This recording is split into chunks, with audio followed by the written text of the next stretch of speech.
Right now, there's a student staring at the same paragraph they've been reading for 20 minutes.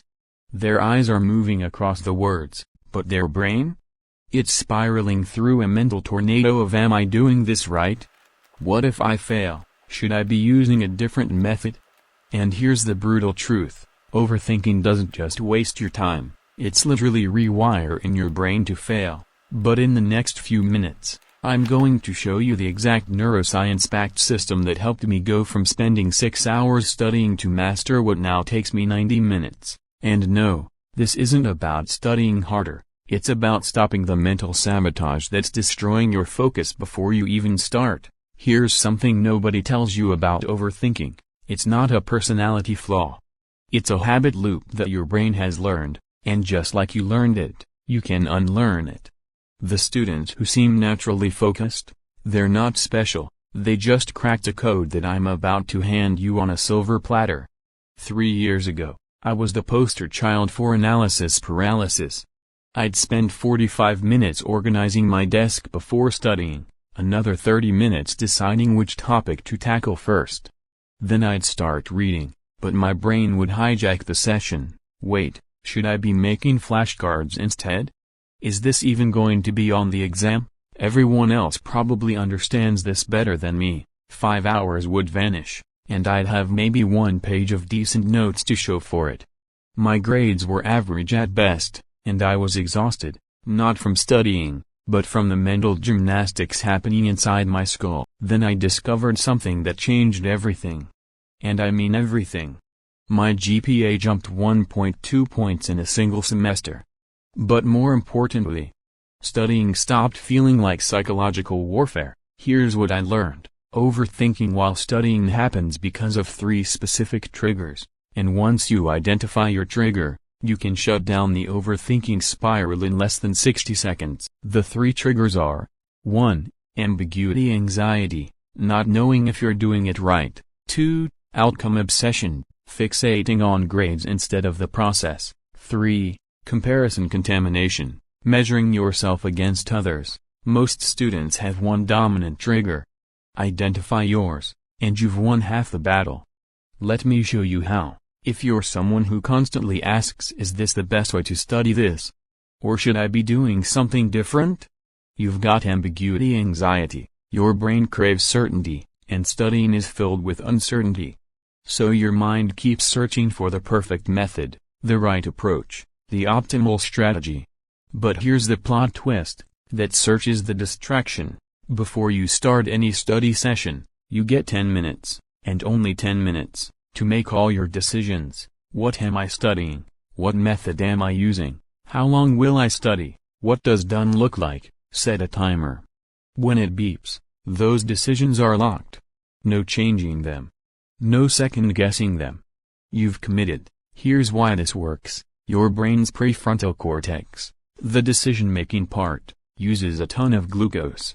Every time you reconsider a decision, you're draining your mental battery. By locking in your choices up front, you preserve that energy for actual learning. I use what I call the good enough protocol. My study method doesn't have to be perfect, it just has to be good enough to start. Because here's a secret that A+ students know. Taking action with a B+ plan beats overthinking your way to an A+ plan that you never execute. Real example, last semester, I had to study for an economics exam. Old me would have spent an hour researching the best way to memorize supply and demand curves. New me, I set my 10-minute timer, decided on simple active recall with hand-drawn graphs, and locked it in. 3 hours later, I'd mastered the material. The method wasn't perfect, but it was good enough. Raise your hand if you've ever been studying and suddenly thought, what if this doesn't help? What if I still fail? What grade is this going to get me? That's outcome obsession. Your brain keeps fast-forwarding to results instead of staying present with the process. Here's what's happening neurologically. When you fixate on outcomes, your amygdala, your brain's fear center, lights up. This triggers cortisol release, which literally impairs your hippocampus, the part of your brain responsible for forming new memories. In other words, worrying about failing makes you more likely to fail. Instead of I need to ace this exam, You shift to I'm going to actively recall 15 concepts right now. Instead of I have to get an A, it becomes I'm going to study with full focus for 25 minutes. See the difference? You can't control outcomes in the moment, but you can control your actions. When you set process-based goals, your brain gets immediate wins, which releases dopamine and keeps you motivated. When outcome anxiety creeps in, I stop and do this visualization. I imagine myself 5 minutes in the future, having made progress.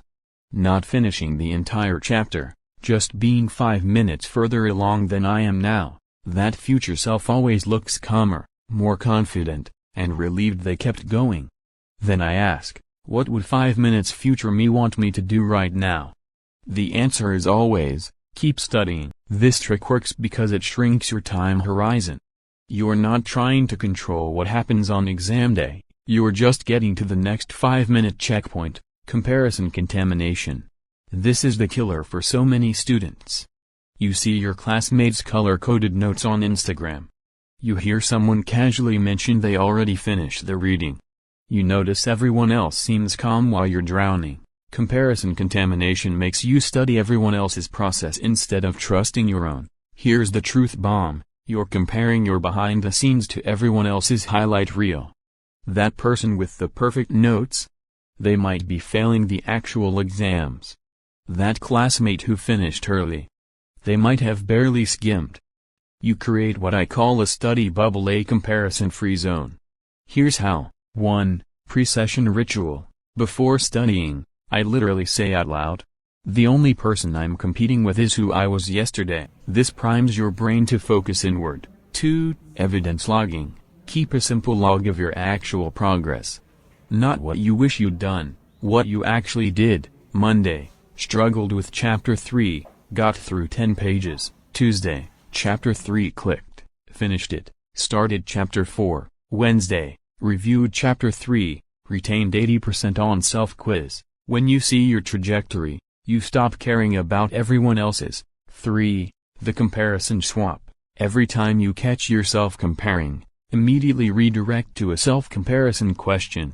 Did I understand this better than I did yesterday? Am I more prepared now than I was an hour ago? Have I grown since I started this session? The answer is almost always yes, and that's what matters. The master technique. Now here's the technique that ties everything together. The one that stops overthinking in its tracks no matter which trigger you have. The notice and name reset. When you catch yourself overthinking, you 1. Pause, literally stop what you're doing. 2. Notice.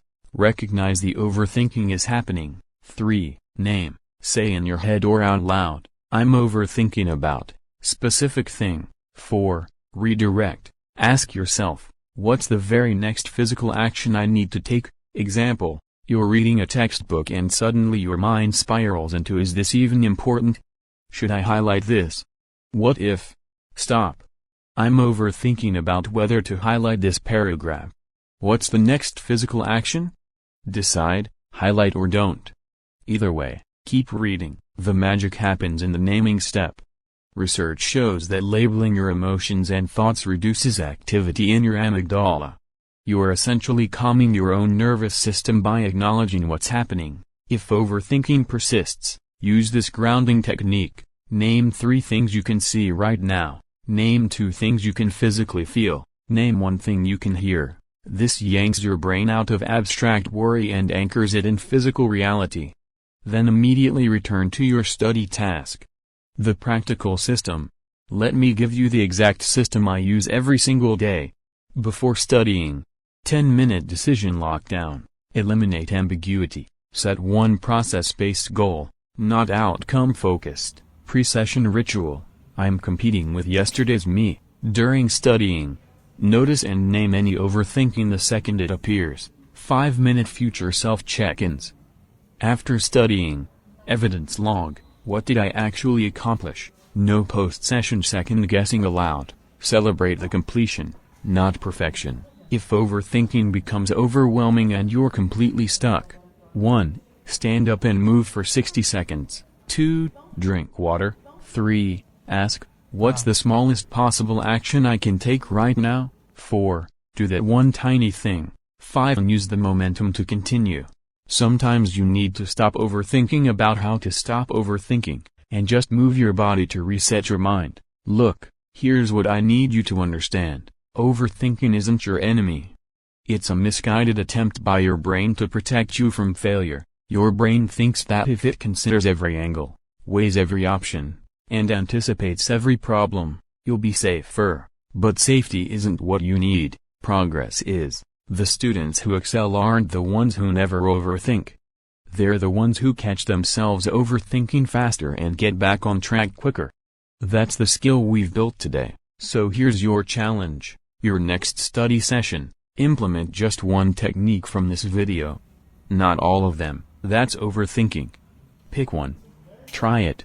See what happens, and if this video helped you realize that your biggest obstacle isn't the material, it's the mental chaos, hit that subscribe button because we're going deep on study psychology every single week. Now stop watching YouTube videos about studying, and go actually study.